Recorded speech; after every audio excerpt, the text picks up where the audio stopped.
From the house of DC Comics comes the darker, edgier division, Vertigo Comics. Launched in 1993, discontinued in 2020, and brought back again in 2024, it's a comic you wouldn't really expect from DC. Gritty, psychologically unnerving, and graphic, Vertigo caters to a more mature audience. Be it the Corinthian, a godforsaken abomination with 2 mouths for eyes, or Crazy Jane, a deeply disturbed woman with a total of 64 alter egos. Vertigo Comics boasts its share of deeply disturbing characters. Today, we'll explore 10 of the most disturbing characters from the Vertigo Comics franchise. Before we go into our explanation, we have a very small request. If you like our content, please support us by subscribing to our channel. This is a small click for you, but for us, it means a lot. Thank you. Let's begin. The Corinthian, the Sandman. Starting strong, we have the Corinthian, a nightmare, the handiwork of Dream, aka Morpheus, our very own Sandman. Corinthian, a stark and cruel reflection of the dark parts of a human soul, escaped into the waking world from the dreaming. Now, a cold-blooded killer with cannibalistic tendencies, he preys on the eyes of his victims to access their memories and glimpse into their future. The Corinthian's main arc occurs in the Doll's House storyline, Volume 2, where Morpheus ultimately tracks him down, and aghast at the sheer horror his creation has brought about in the waking world, he unmakes him. Many years later, Morpheus creates another Corinthian, making an appearance in The Kindly Ones, Volume 9. Here, the recreated Corinthian is shown calmer than before, and more loyal to his creator. With an impeccable dressing style and irresistible smile, Corinthian is dressed mostly in all white and dark sunglasses. Not as a fashion statement, but rather to hide the eyes, which are the most notable and significant thing that sets the Corinthian apart. A set of pearly white teeth sits in each eye socket, through which he mostly devours the eyeballs of his victims. The Corinthian is a classic example of a bloodthirsty, striking, silver-haired serial killer who walks calmly amongst the humans in the waking world, blending in before it's too late, preying on them. Simply put, the Corinthian is a damaged, dark monster, born from dreams but existing in reality. Saint of Killers, Preacher. This brute antagonist is first seen in Preacher, hunting down Jesse Custer, an offspring of an angel and a demon. A Confederate soldier from the West, Saint turns into a ruthless killing machine after his wife and daughter are killed, and the last piece of good in him dies along with them. With rage and hatred so intense, it freezes the fires of hell, where Saint is sent for his vengeful nature and actions. Heaven turns him into an immortal weapon, with twin revolvers that never miss anything they're aimed at, not even God himself. His main mission is to kill Jesse Custer, the Preacher. The grieving father and husband, Saint, is seen throughout the comic as the perfect embodiment of weaponization of grief. The weathered, towering Saint soon realizes that he's being played, and God himself had killed his family to manipulate him and use him as a weapon. The story then takes an epic turn when the Saint of Killers turns the gun on God himself and kills him, again cementing the whole cursed man then a villain narrative.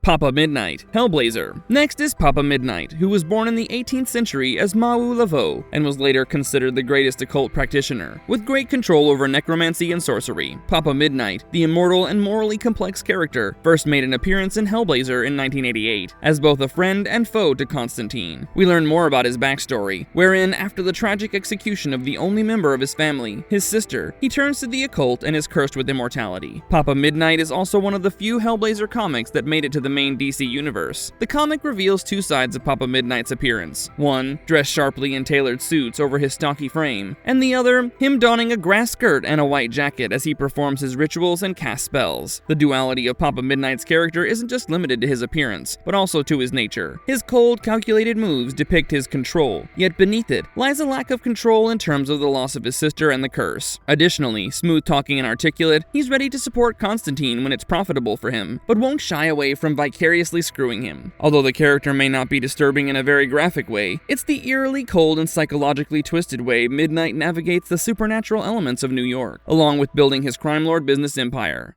Lucifer Morningstar, the Sandman. The fallen angel, who's also credited with creating the entire DC multiverse, Lucifer Morningstar, is unlike the usual devil image fed to us. The suave, blonde-haired angel who was created by Yahweh, or the Presence, and named initially Samael, was once God's favorite, but was later banished to guard over hell and torment the lost souls, making his first appearance in The Sandman number 4, A Hope in Hell, and quite a character-defining one in The Sandman Season of Mists, Volume 4. Lucifer sets himself apart from the other disturbing characters when he simply quits being in charge of hell because he gets bored of the routine. With the best of abilities like omnipotence, pyrokinesis, reality alteration, and the rest, Lucifer, a character physically modeled after musician David Bowie, is terrifying. Not because he's graphically violent, but the way he's just indifferent and cold. Lucifer Morningstar is an existential dread, dressed in a white suit and killer smile. The kind of disturbing character that sticks with you.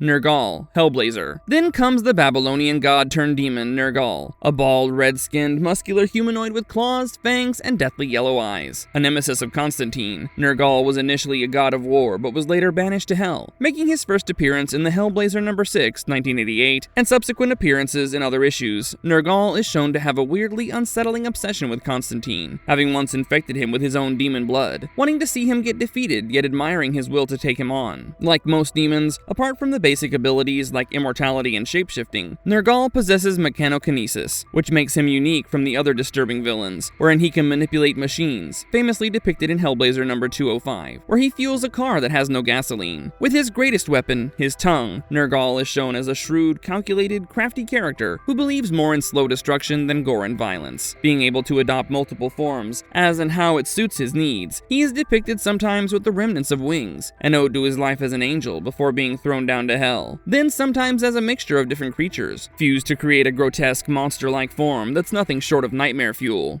The Family Man, Hellblazer. Next up on the list is not a supernatural character, nor does he deal with the occult, nor does he have the ability to change his forms or any other special skills. The Family Man is just a normal human, which is very different from the range of Vertigo and DC Comics, making him all the more disturbing. The Family Man is a cold-blooded serial killer who worked as a police officer to cover his misdeeds, and who has a sadistic hobby of killing families, taking a souvenir from the victims and selling these later through the fences. An old man with a bloodlust, he becomes a sociopath after a troubled childhood of having to mask his emotions as a stiff upper lip Brit, ultimately killing his parents in cold blood while they slept. He picks random victims for his murder spree, Constantine's father unfortunately being one such random victim. He remained unidentified for over a decade, with no evidence ever pointing at him. Family Man's main arc unfolds in Hellblazer number 28 to 31, with brief mentions in Hellblazer number 23 to 24. Known for his stealth, exceptional disguise skills, and cold, emotionless persona, the Family Man is more disturbing because it becomes more real when the magic and fiction are stripped away, unlike the other characters. This very realness of the Family Man is enough to send chills down the reader's spine, a reminder that it's not always the spells and fangs that make someone a monster. Sometimes it's also someone with a batch, a nice smile, and a calm demeanor. Despair, the Sandman. Despair, a very different character in itself, is the younger version of Desire and daughter of the Endless, the human-like forms of the powerful forces they represent. She's depicted as a short, obese woman who's almost always shown naked, with clammy, pale skin and hollowed-out dark eyes. With a hooked ring in her left hand, which she uses to gouge into her skin repeatedly, Despair is a grotesque portrayal of emptiness. Her physical depiction emphasizes her nature and the overall dread that accompanies it. The uneasiness that's brought about by her presence fuels the disturbing part. She was one of the first Endless to die and then replaced with another part of herself. The original Despair's death is shrouded with a hint of mystery, although vague hints suggest that someone who would never be punished for it was involved. Although not a lot of light has been shed, it's implied that it was otherwise a significant and violent event. Making quite a few appearances throughout the Sandman 1989 to 1996 main series, the character is suffocatingly dark, and although she doesn't take center stage as her other siblings, is often seen working closely with one of them, Delirium, a testament to the strange bond of codependency the two share. Despair, the embodiment of hopelessness and misery, isn't a villain per se, but more so a character that feeds off the moments when the humans and gods are at their lowest. She isn't disturbing because of what she does. Rather, how she makes you feel about yourself lands her a place at number 7 on this list. Agent Graves, 100 Bullets. Agent Philip Graves, a shrewd central figure of 100 Bullets, is a secret agent of the Trust, an organization controlling global power. He's depicted throughout the comic as a sharp dresser, impeccably dressed in a well-fitted suit and with an air of cold-hearted professionalism around him. Walking the morally gray area, Agent Graves navigates between being a savior and a puppet master. The disturbing part creeps in when he approaches people who have been wronged and offers two things: a briefcase with evidence pointing toward the people who committed the wrongdoing, and a gun and 100 bullets that they can use to seek revenge that cannot be traced back. Coming across as highly intelligent and eerily calm, Agent Graves is a character that might not be disturbing in the most obvious, right-there-in-your-face way, but through the calculated moves he makes throughout the series. Although he doesn't appear in every issue and isn't involved in violence, his presence certainly leaves a significant mark. It adds to the mystery element of the dark, noir, psychological thriller. Crazy Jane, Doom Patrol. Kay Chalice, a young girl who developed DID, dissociative identity disorder, after facing abuse at the hands of her father, had her mind fractured into 64 distinct personalities, or alters, out of which some were calm and some were straight up violent and crazy. Crazy Jane, the main personality, and the others apparently stayed in Kay in an area she referred to as the Underground, that was shown as a vast subway system. Each of these personalities had their own identity, name, and importantly, superpower, right from pyrokinesis to teleportation. Throughout the comic, it's mostly Crazy Jane, or simply Jane, who takes over Kay's body. Crazy Jane has played a central part in the team's journey since the debut issue of Doom Patrol, Volume 2, Number 19, February 1989. Saved by Niles Calder, the chief of Doom Patrol, and taken under his wing, Jane starts seeing him as the father she never had, and thus becomes a part of the Doom Patrol. Her deep connection with Cliff Steele, Robot Man, brings a sense of tenderness to the overall tone of Jane's character, who, beyond crazy and unpredictable, is after all just a mirror of the trauma that she underwent. Although she plays a key role in the comic, unlike the rest of the members of the Doom Patrol, Jane does not have to defeat only the external villains and threats, but also come to terms with her internal demons. The superpowers that set her apart aren't just mere superpowers, they're her defense mechanisms, a true testament to the unbelievable trauma she's been dealt with. What makes her disturbing is the very same reason she can be considered a victim and a hero, owing to her becoming a villain. Where most characters fight their enemies and monsters, Jane lives within her, and this tragic truth lands her a rightful spot on this list.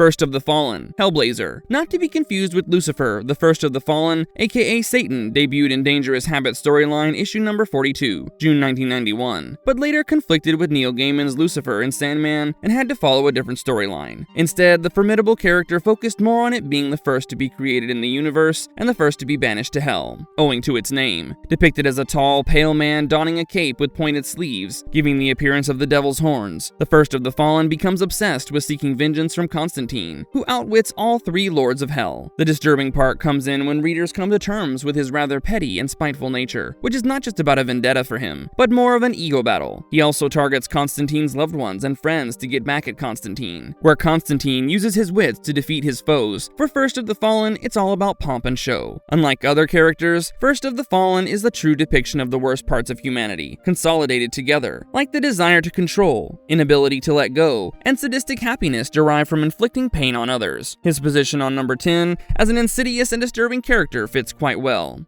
Marvelous Verdict. And with that, we've explored some of the most unsettling and morally complex minds of the Vertigo Comics universe. Each one holds up a mirror to our fears, flaws, and philosophies, turning them into monstrous characters that still make the reader sympathize and relate to them. In spite of being monsters and morally disturbing characters, Vertigo Comics does a great job humanizing the inhuman, offering a true treat for the mature reader. We do hope you enjoyed exploring these disturbing characters with us. Which one of these disturbed you the most? Or did we miss someone you think deserves a spot on the list? Let us know in the comments below. And if you liked our content, don't forget to leave a like and subscribe to us if you haven't already. Have a good one and be safe. Thanks, everyone.